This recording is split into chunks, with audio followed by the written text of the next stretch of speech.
My aunt said I'd never amount to anything like my cousin, so I bought the house she'd been trying to afford for years. For 23 years, Aunt Marlene had weaponized every family gathering to remind me how perfect Bethany was. Bethany got into Harvard. Bethany landed the corporate job. Bethany married the surgeon. Meanwhile, I was the family disappointment, a college dropout working as a dog walker. Maybe if you applied yourself like Bethany, Aunt Marlene would say, gesturing toward her daughter's engagement photos, you wouldn't be living paycheck to paycheck. What she didn't know was that I'd been quietly building a dog-walking empire. Started with 3 clients. Now I manage 40 employees across 5 cities. While Bethany was drowning in student loans and working 80-hour weeks for a boss who screamed at her, I was pulling in 6 figures doing what I loved. The Victorian on Maple Street had been Aunt Marlene's obsession since I was 12. She'd drive past it every Sunday after church, sighing about the bay windows and wraparound porch. Someday, she'd promise herself, when Bethany gets settled and can help with the down payment. Last month, the house went on the market. Aunt Marlene spent weeks preparing her loan application, certain her government pension and Bethany's co-signature would seal the deal. I made a cash offer that afternoon. The closing was yesterday.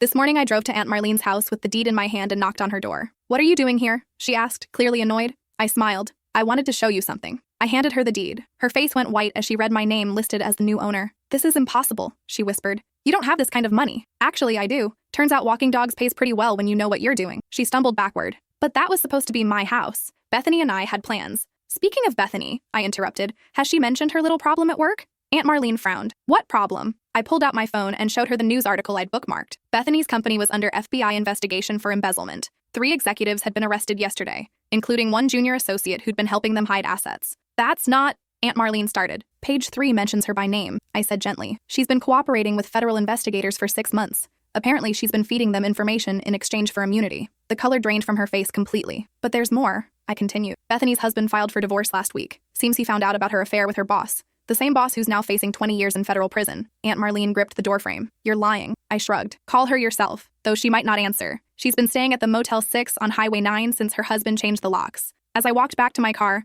I heard her sobbing inside. My phone buzzed with a text from Bethany. "Please help me. I have nowhere else to go." But what she didn't know was that the FBI investigation had been triggered by an anonymous tip. Someone had sent them detailed financial records showing exactly how the embezzlement scheme worked. That someone was me. I stared at Bethany's text for a long moment before deleting it without responding. 3 more messages came through in rapid succession. "I know we've never been close, but I'm desperate. Mom won't return my calls. Dennis froze all our accounts. I can pay you back once this is over." The irony wasn't lost on me. For over 2 decades, I'd listened to Aunt Marlene lecture me about responsibility, success, and making something of myself. Now her perfect daughter was begging the family failure for help. My phone rang. "Aunt Marlene, you have to help her," she said without preamble, her voice thick with tears. "She's your cousin." "Is she?" I asked, genuinely curious. "Because for the past 23 years, you've made it pretty clear that we're nothing alike, that she's everything I'm not. This isn't the time for petty grievances." "Petty?" I laughed. "Aunt Marlene, you spent my entire childhood telling me I was worthless.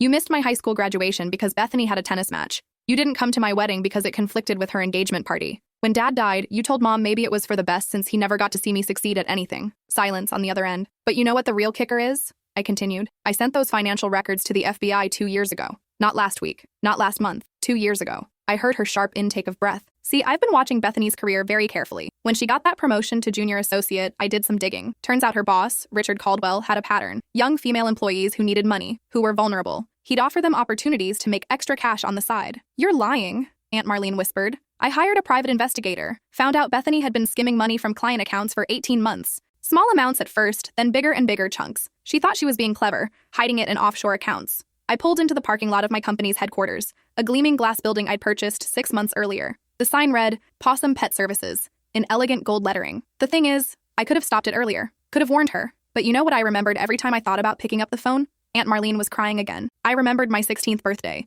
You threw Bethany a huge party 2 weeks later for getting into Honor Society. Cost you $3,000. You know what you got me? A card that said, 'Maybe next year you'll have something to celebrate.' That was a long time ago." Or, how about when I started my business? You laughed. Said I'd be bankrupt within 6 months. When I bought my first house, you said I'd probably lose it in foreclosure. When I got married, you bet Mom $20 we wouldn't last a year. I stepped out of my car and headed toward the building. 3 of my employees waved from the reception area. But here's what really gets me, Aunt Marlene. The FBI investigation I triggered? It's going to save Bethany's life. What do you mean? Because if she hadn't gotten caught now, she would have stolen even more. Richard was planning to pin everything on her and disappear with the money. I found emails proving it. She was being set up to take the fall for his entire operation. I swiped my keycard and entered the building. My assistant, Crystal, handed me a stack of messages and my coffee. So by turning her in, I actually saved her from 30 years in federal prison, instead of the 5 to 7 she's looking at now with cooperation. 5 to 7 years? Aunt Marlene's voice was barely a whisper. Oh, did she not mention that part? Yeah, cooperation with the FBI doesn't mean immunity. It means a reduced sentence. She's still going to prison, Aunt Marlene, just not for as long as she would have. I settled into my office chair and pulled up my laptop. 47 new client requests since yesterday. Now, about this help she's asking for. What exactly did you have in mind? She needs money for a lawyer, a place to stay, food. I see. And what makes you think I should provide any of that? Because family helps family. I laughed so hard I snorted. Family helps family? Where was that philosophy when I was 22 and eating ramen noodles for dinner every night? When I asked you for a loan to buy my first commercial van and you said it was throwing good money after bad? That was different. No, it wasn't different. It was exactly the same. Family member asking for help. The only difference is which family member. I opened my desk drawer and pulled out a folder I'd been keeping for 2 years. Inside were photocopies of every email, every bank statement, every piece of evidence I'd compiled about Bethany's embezzlement. Here's what's going to happen, I said, my voice steady and calm. Bethany is going to face the consequences of her actions. Just like I had to face the consequences of mine when I dropped out of college. Just like I had to face the consequences when my first business failed. Just like I had to face them when I lost my job and had to start over walking dogs. But she's in real trouble. And whose fault is that? Aunt Marlene was quiet for a long moment. When she spoke again, her voice was small. I know I wasn't always fair to you. Wasn't always fair? I stood up and walked to my office window, looking out at the city where I now employed dozens of people and generated millions in revenue. Aunt Marlene, you spent 23 years telling me I was worthless, that I'd never amount to anything, that I was an embarrassment to the family. I was trying to motivate you. No, you were trying to make yourself feel better about your own failures by putting me down. You never worked a day after high school. You married Uncle Frank for his government pension and spent 30 years as a housewife criticizing everyone else's choices. I could hear her sharp intake of breath. And you raised Bethany to believe she was entitled to everything without having to earn it. You paid for her car, her apartment, her tuition. You got her the internship at Richard's firm through your church connections. You handed her everything on a silver platter and then acted like she was some kind of genius for succeeding. That's not true, isn't it? Tell me one thing Bethany ever earned entirely on her own. One thing she achieved without your help or connections. Silence. That's what I thought. I sat back down and opened my computer. Time to check on the Victorian house. I'd had a contractor evaluate it this morning. With some renovations, it would make the perfect headquarters for my expanding business. You know what the saddest part is? I continued. If you had just treated me with basic respect, I would have helped her. If you had called me 2 years ago and said, Bethany's in trouble, can you help? I probably would have found a way to get her out of this mess before it got this bad. It's not too late. Yes, it is. Because this isn't really about Bethany. This is about 23 years of you treating me like I was less than human. This is about you teaching your daughter that some people matter and some people don't. This is about consequences, Aunt Marlene. And sometimes consequences take a long time to arrive, but they always arrive. My assistant knocked on the door. I gestured for her to come in. Mr. Patterson, the contractors are here about the Victorian house, Crystal said. They want to discuss the renovation timeline. And tell them I'll be right there, I said. Then back to the phone. I have to go. I'm turning my dream house into my corporate headquarters. Funny how things work out. Please, Aunt Marlene whispered. She's my only child. And I'm Mom's only child. Didn't stop you from treating me like garbage for my entire life. I hung up. Crystal was waiting by my desk with a worried expression. Is everything okay? Family drama, I said, grabbing my jacket. Some people think they can treat you terribly for decades and then expect you to come running when they need help. Oh, I hate that, she said, following me toward the elevator. My brother does the same thing, ignores me completely unless he needs money. What do? I tell him that respect is earned, not demanded, she said with a shrug. If he wants my help, he needs to start treating me like family instead of like an ATM. I smiled. Remind me to give you a raise. The contractors were waiting in the lobby. Tom Henderson, the project manager, was someone I'd hired for several previous renovations. He knew my standards and my budget. Patterson, he said with a grin, shaking my hand. Congratulations on the house.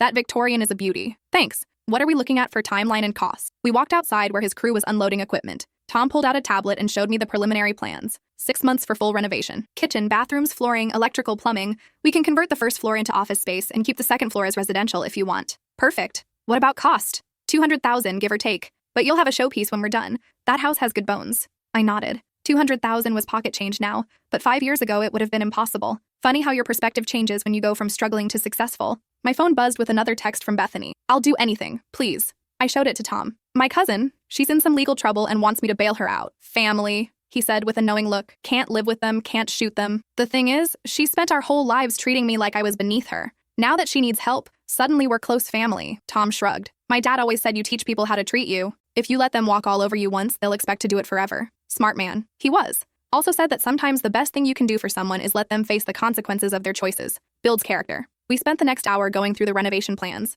Tom's crew was going to start demo work tomorrow. In 6 months, I'd have a beautiful corporate headquarters in the house Aunt Marlene had dreamed about for decades. As I was getting ready to leave, my phone rang again. This time it was Mom. Hey, I said, answering on the third ring. I heard about Bethany, she said without preamble. Marlene called me crying. I figured she would. She says you're refusing to help. That's not exactly accurate. I said, walking back to my car. I'm refusing to bail her out of a mess she created for herself. That's the same thing. No, it's not. Helping would be finding her a good lawyer and supporting her through the legal process. Bailing her out would be pretending this never happened and enabling her to continue making terrible choices. Mom was quiet for a moment. She's family. So am I. That's different. How is it different? You're strong. You've always been able to take care of yourself. I stopped walking. Mom, do you remember when I was 25 and asked you for a loan to buy my second van? Vaguely. You said no because Aunt Marlene told you I was irresponsible with money. You said if Bethany needed a loan, that would be different because she was reliable. I don't remember saying that. I do. I remember it perfectly. Just like I remember when Bethany's car broke down and you gave her $3,000 for a new one without her even asking. When my car broke down, you told me it was a good opportunity to learn about public transportation. Silence.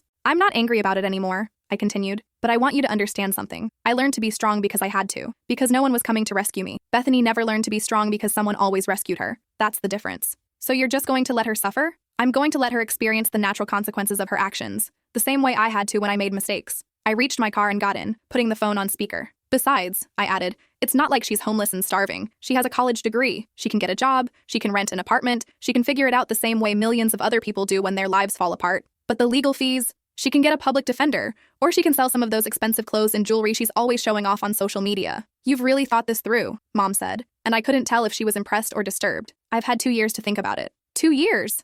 I realized I'd said too much. Nothing. Never mind. No, what did you mean by 2 years? I sighed. There was no point in hiding it now. I'm the one who turned her into the FBI. The silence on the other end stretched so long I thought the call had dropped. Mom, you what? I found out she was embezzling money and I reported it to the authorities. But why? Because it was the right thing to do. And because I was tired of watching her get away with everything while I got criticized for breathing too loudly at family dinners. Oh my God. Look, she was going to get caught eventually. At least this way she gets cooperation credit and a reduced sentence. You destroyed her life. No, she destroyed her life. I just made sure she couldn't destroy other people's lives in the process. I started the car and pulled out of the parking lot. The afternoon traffic was light, which was good because I needed to get back to the office for a meeting with my accountant. Mom, can I ask you something? I guess. Do you remember my college graduation from community college? Of course. No, you don't. Because you didn't come. You went to Bethany's sorority formal instead. That was... Do you remember my wedding? Yes. What color was my dress? Silence. It was blue, Mom. Navy blue. I wore navy blue because I knew you'd be comparing me to Bethany's white wedding dress, and I wanted to avoid that completely. But you spent the entire reception talking about how Bethany's wedding would be so much more elegant.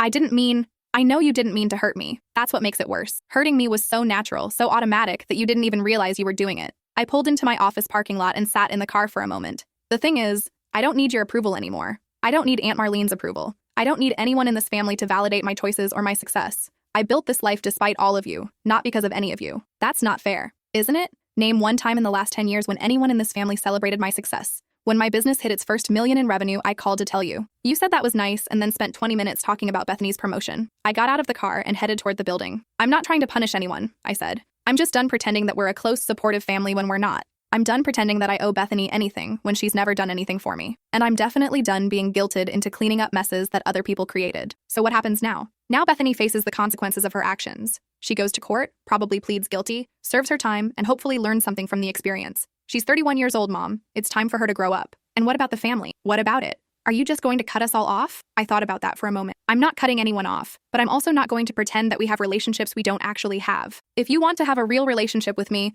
one based on mutual respect and genuine interest in my life, I'm open to that. But if you just want someone to solve problems and provide money when things go wrong, you're going to be disappointed. I reached my office and stopped outside the door. I have to go, I have a meeting. Wait, Mom said. Can I see your house sometime? The Victorian? I was surprised by the question. Why? Because I'd like to know more about your life, your real life, not just the version Marlene talks about. Sure, I said after a moment. Give me a few weeks to get the renovation started, and then you can come for a tour. I'd like that. After I hung up, I sat in my car for a few more minutes. My phone buzzed with yet another text from Bethany. This one just said, please. I deleted it and went inside. My accountant, Patricia Williams, was waiting in the conference room with spreadsheets covering the table. She'd been managing my finances since the business really took off, and she was one of the few people who knew exactly how successful I'd become. Good afternoon, she said with a smile. Ready to talk numbers? Always. She opened her laptop and projected the quarterly reports onto the wall screen. First, congratulations. This was your best quarter yet. Revenue up 32%, profit margins holding steady at 18%. I nodded, looking at the charts. 5 years ago, I would have been thrilled to make in a year what I now made in a month. The expansion into Portland and Seattle is paying off exactly as projected, Patricia continued. We should be able to add Denver and Phoenix by the end of next year if the current trends continue. What about the commercial real estate investments?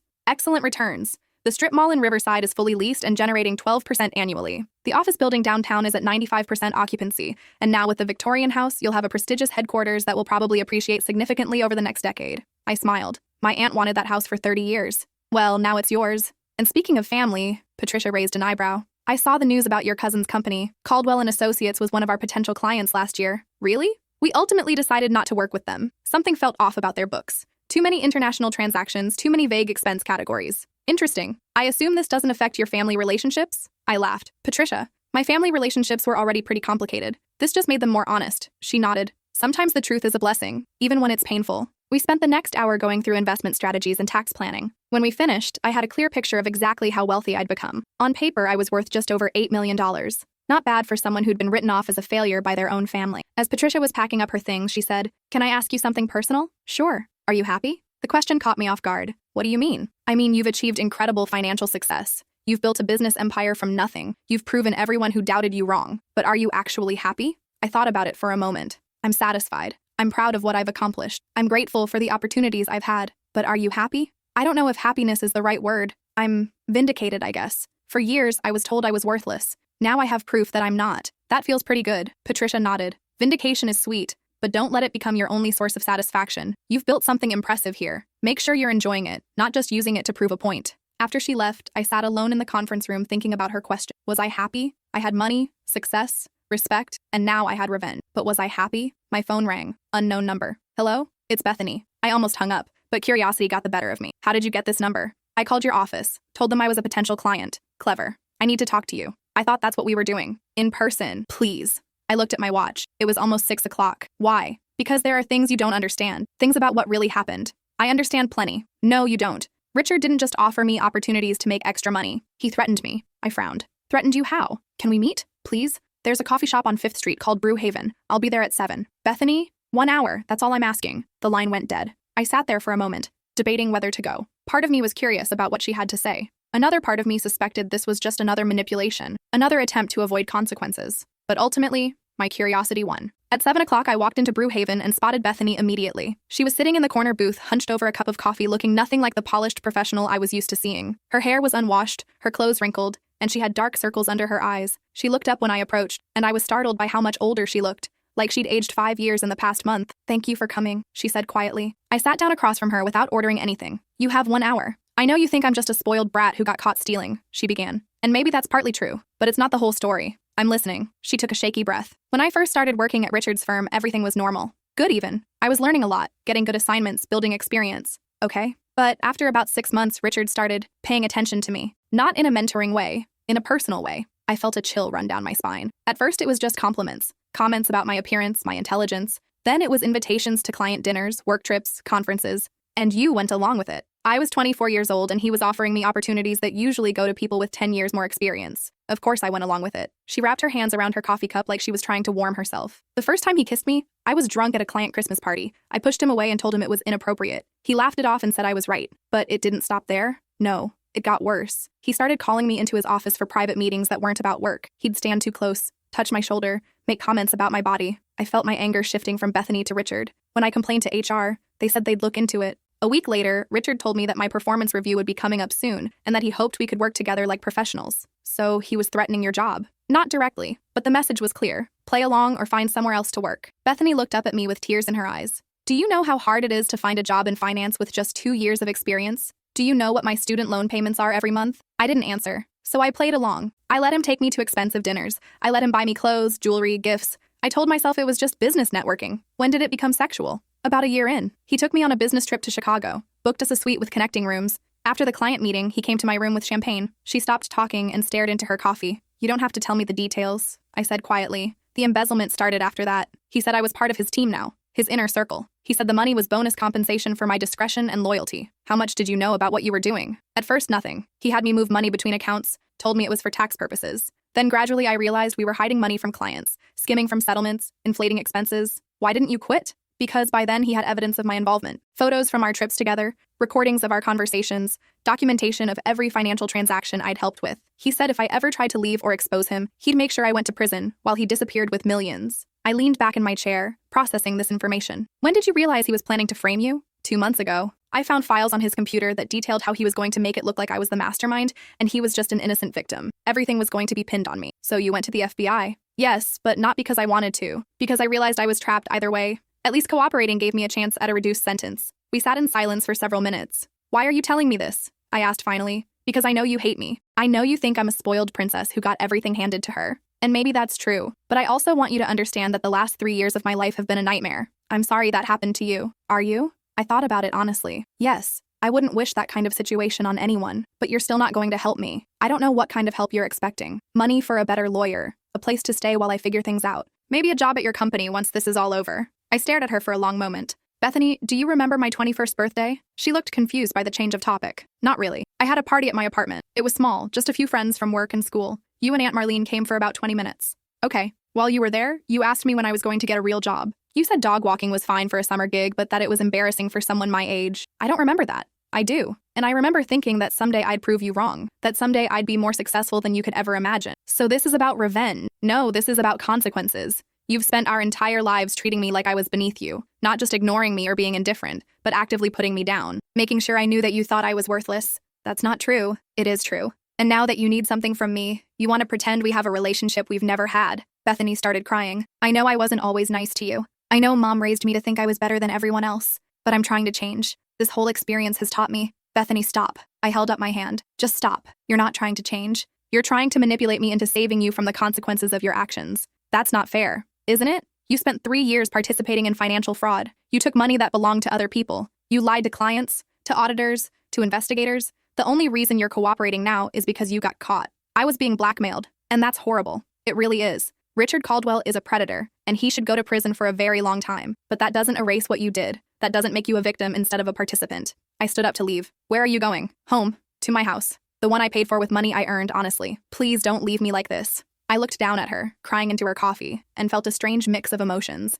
Pity, anger, sadness, and yes, even a little satisfaction. Bethany, I'm going to give you some advice. The same advice I wish someone had given me when I was struggling. What? Stop looking for someone to rescue you. Stop expecting other people to solve your problems. Stop thinking that you're entitled to help just because you're in trouble. But I don't have anyone else. Neither did I. When I was 22 and eating ramen noodles for dinner, I didn't have anyone to call for help. When my first business failed and I lost my apartment, I didn't have a safety net. When I was working 3 jobs just to pay rent, I didn't have family members offering me money or connections. I paused, remembering those difficult years. You know what I learned? I learned that I was stronger than I thought. I learned that I could survive things I never imagined I could survive. I learned that the only person I could really count on was myself. So you want me to suffer like you did? No, I want you to grow up like I did. I want you to take responsibility for your choices and build a life based on your own efforts, not on what other people give you. I pulled out my wallet and left $10 on the table for her coffee. The woman who raised me told me I'd never amount to anything. Tonight, I'm going home to a house worth more than she'll make in her lifetime. I'm not telling you this to hurt you. I'm telling you this because sometimes the people who doubt you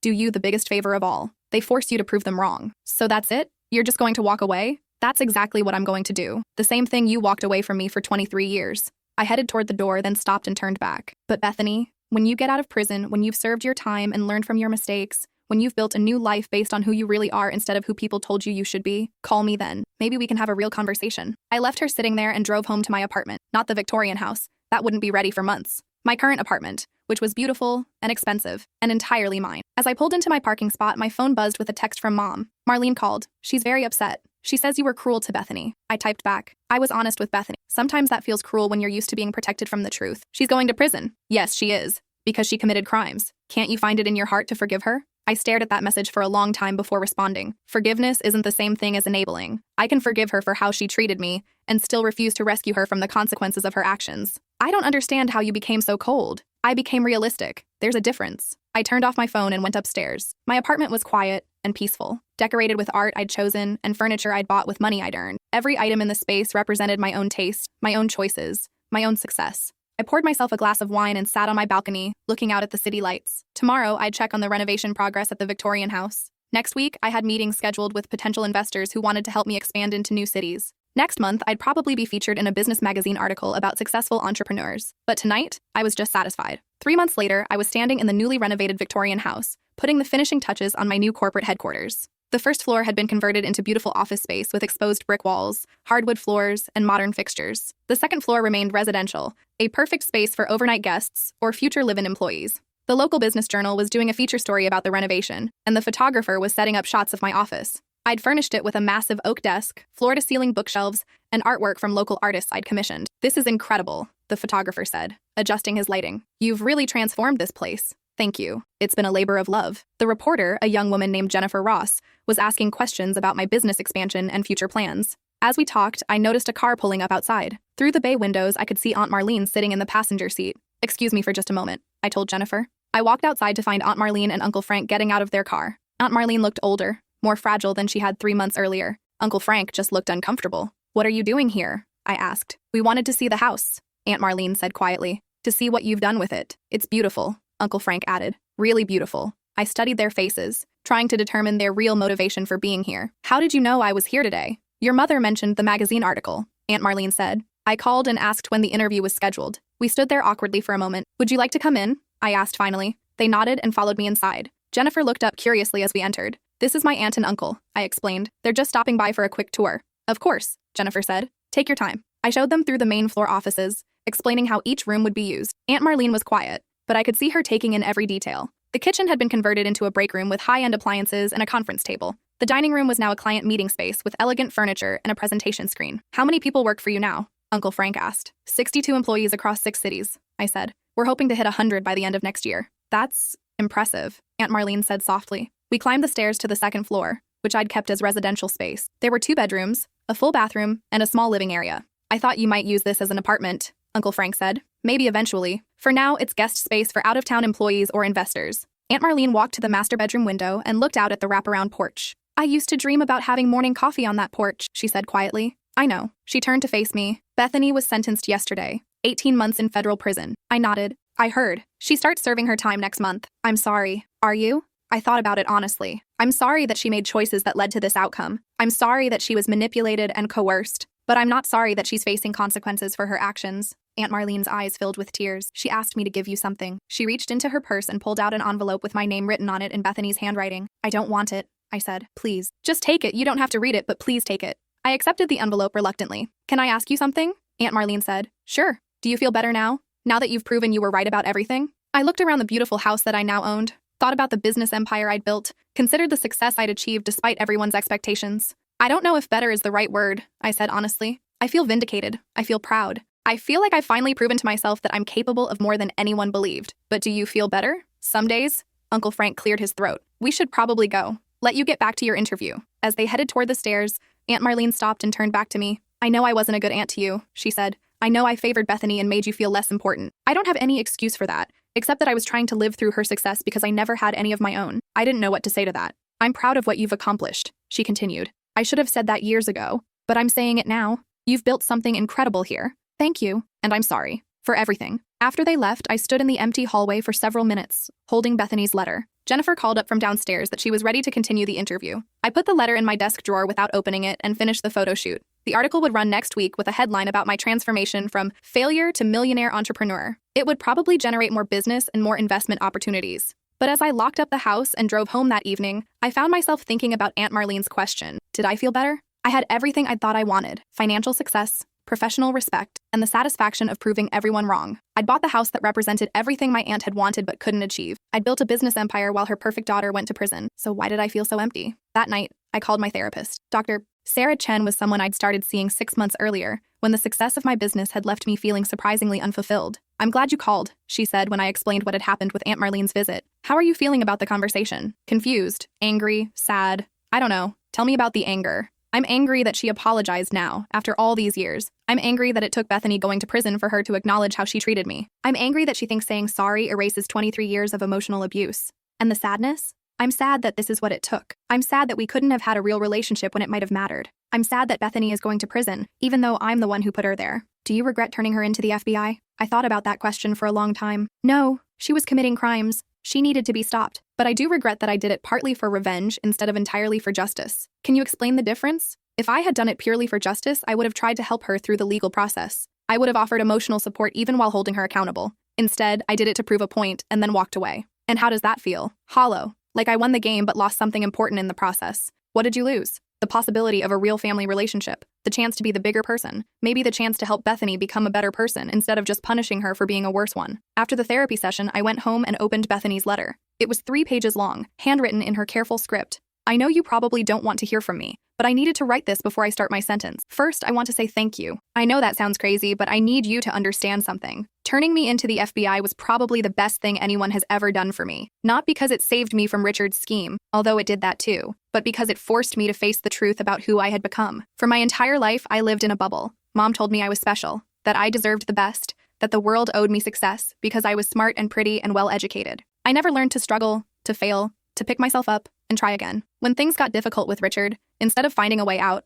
I took the easy path. I told myself I was a victim, that I had no choice, that I was protecting myself. But the truth is, I was protecting my lifestyle. I was protecting the image of perfection that Mom had built around me. You were right when you said I needed to grow up. I'm 31 years old and I've never really faced consequences for anything. When I got bad grades, Mom blamed the teachers. When I got fired from my first job, she said they didn't recognize my potential. When I had problems in my marriage, she said Dennis wasn't good enough for me. She never taught me that sometimes the problem is me. I've spent a lot of time in therapy over the past few months, and I've realized something important. The way our family treated you was wrong. Not just unfair, but actively harmful. We taught you that love was conditional, that you had to earn approval, that you weren't worth investing in, but we also gave you something I never got, the opportunity to become strong. I don't know who I am without other people telling me I'm special. I don't know how to solve problems without asking someone else to fix them. I don't know how to handle failure because I've never been allowed to fail. You do know those things. You learned them because you had to. I'm not asking for forgiveness. I'm not asking for help. I'm just asking you to know that I understand now why you couldn't save me from this. You knew that being saved wouldn't actually help me. I hope that when I get out of prison,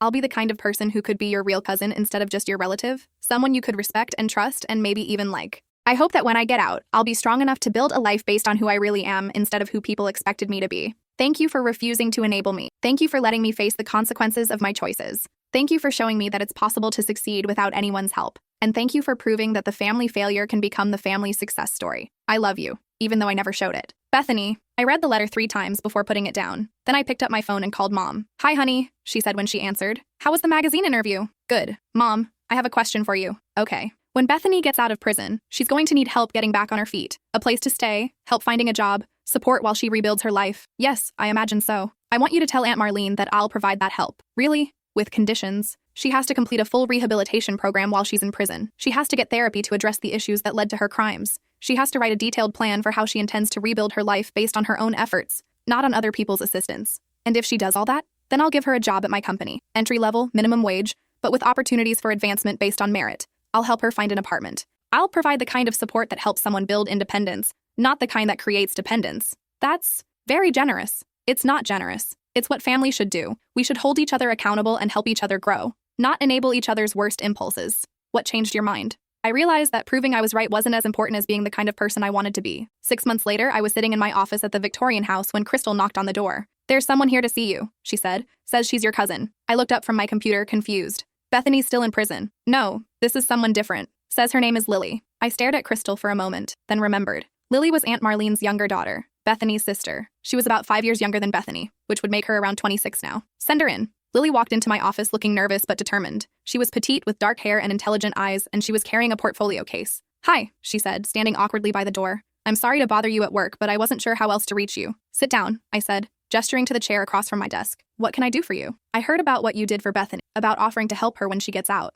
News travels fast in this family. Mom's been talking about it nonstop. She says you're giving Bethany a second chance even though she doesn't deserve it. And what do you think? Lily was quiet for a moment. I think Bethany does deserve it. Everyone deserves a second chance. But I also think maybe I deserve a first chance. I'm not sure what you mean. She opened her portfolio and pulled out a thick folder. I graduated from college 3 years ago with a degree in business administration and a minor in graphic design. I've been working at a marketing firm downtown, but it's not really going anywhere. She handed me the folder. Inside were examples of her work. Logos, website designs, marketing campaigns, business plans. This is impressive, I said, flipping through the pages. Really impressive. Thank you. I've been following your company's growth, and I think you could benefit from having a dedicated marketing department. Right now, you're probably outsourcing most of your marketing and branding work. She was right. I was paying 3 different agencies to handle various aspects of marketing and advertising. I could do all of that in-house, she continued, more efficiently and more cost-effectively. And I could help you develop a comprehensive brand strategy for your expansion into new markets. I looked at her more carefully. Unlike Bethany, who had always seemed entitled and confident,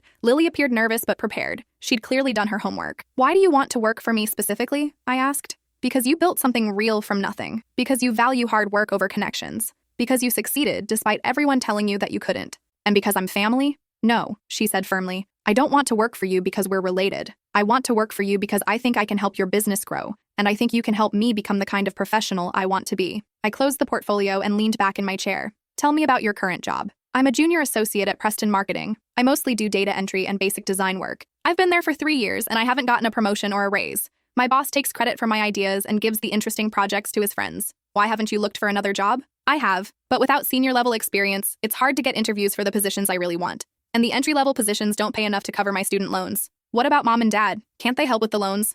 Lily laughed, but it wasn't a happy sound. Dad's been out of work for 6 months. Mom's pension barely covers their own expenses. They're actually behind on their house payments. I was surprised. I didn't know that. They don't like to advertise it. They're hoping Dad will find something soon, but he's 58 and the job market isn't great for older workers. And Aunt Marlene can't help? Mom's too proud to ask for help. She's spent so many years acting like we were better than everyone else financially that she can't admit we're struggling now. I thought about this for several minutes while Lily waited patiently. If I hired you, I said finally, it would be based entirely on your qualifications and performance. I wouldn't give you special treatment because we're related, and I wouldn't keep you if you didn't earn your place. I understand. And I'd want you to be prepared for people to assume you got the job because of family connections, both inside and outside the company. I'm prepared for that. What kind of salary are you looking for? I'm currently making $32,000. I'd like to make at least 40, but I'm more interested in the opportunity to grow and take on real responsibility. I opened my laptop and pulled up our organizational chart. I've been thinking about creating a marketing director position, someone who would oversee all of our marketing and branding efforts, work directly with me on expansion strategies, and eventually manage a small team. Lily's eyes lit up. That sounds like exactly what I want to do. The starting salary would be $55,000,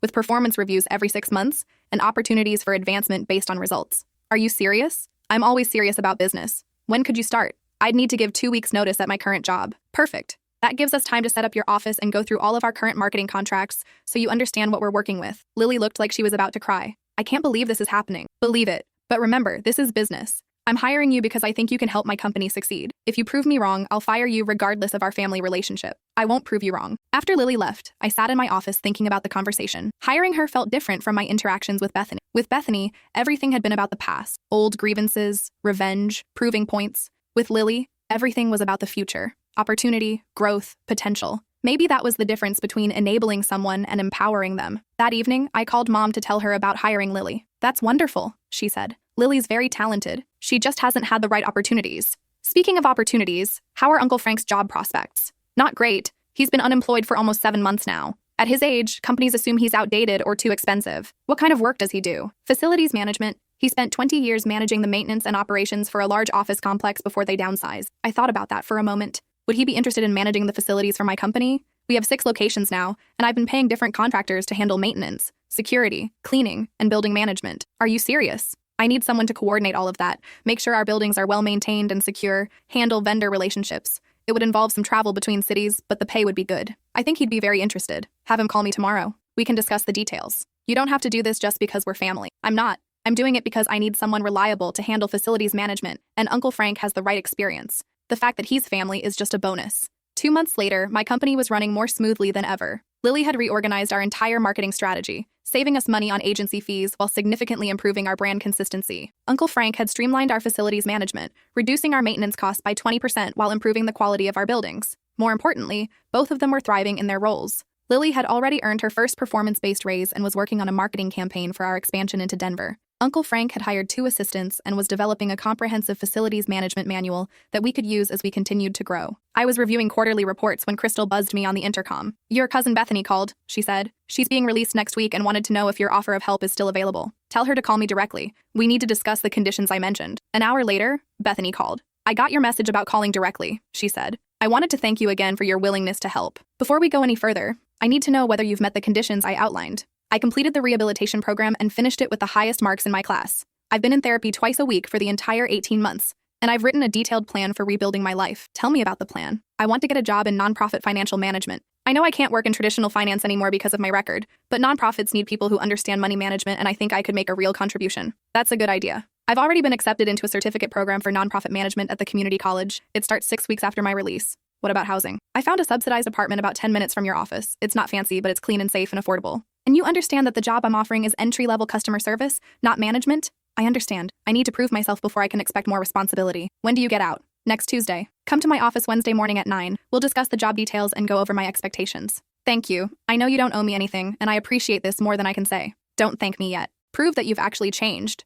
and then we'll see where things go. Wednesday morning, Bethany arrived at my office looking completely different from the last time I'd seen her. She was thinner, with shorter hair and no makeup. She wore simple clothes and carried herself with a humility I'd never seen from her before. "Thank you for seeing me," she said, when Crystal showed her into my office. "Sit down. Before we discuss the job, I want to hear about your experience in prison. It was the hardest thing I've ever been through, but also the most educational." "How so?" "I learned what it's like to have no power, no privilege, no special treatment. I learned what it's like when your name and your family connections don't matter. I learned what it's like to earn respect through your actions instead of expecting it because of who you are." She paused, gathering her thoughts. "I also learned that I'm capable of more than I ever imagined. I taught literacy classes to other inmates. I helped women prepare for their GED exams. I worked in the kitchen and learned that honest work is satisfying in a way that cutting corners never was. And the therapy? That was even harder than prison in some ways. Facing the truth about how I was raised, how I treated other people, how entitled and selfish I was. Understanding that I hurt people not because I was evil, but because I never learned to consider how my actions affected others." I nodded. "The job I'm offering is customer service representative. You'd handle phone calls from clients, schedule appointments,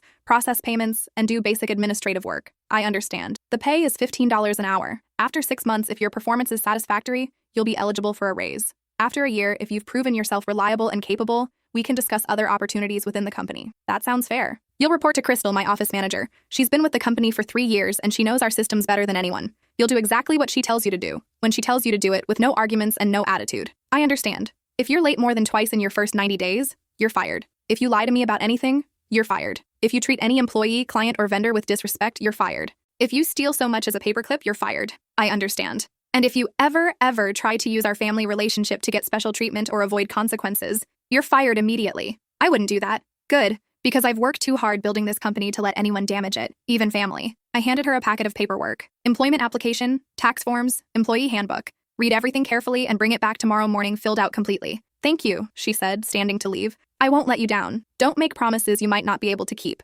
Just show up every day and do your best work." 6 months later, Bethany had earned her first raise and a commendation from Crystal for excellent customer service. She'd completed her nonprofit management certificate and was volunteering on weekends with a local financial literacy organization. More importantly, she'd started attending family gatherings again, not as the golden child, but as an equal member of the family. She asked questions about other people's lives instead of just talking about herself. She offered to help with dishes and cleanup instead of expecting to be waited on. At Christmas dinner, I watched her playing board games with Lily's kids, laughing and joking without any trace of the arrogance that had defined her for so many years. "She's different," Mom said, sitting down beside me on the couch. "She's who she always could have been if we'd let her fail earlier." I said, "Do you regret the way things happened?" I thought about that question. "I regret that it took so long. I regret that she had to go through something so traumatic to learn these lessons, but I don't regret holding her accountable." "And how are things with Marlene?" I looked across the room where Aunt Marlene was helping Bethany set up a puzzle. They looked relaxed together in a way I'd never seen before. "Better. She still has a ways to go in terms of understanding how her parenting affected both of her daughters, but she's trying. She's in therapy too, working on her own issues."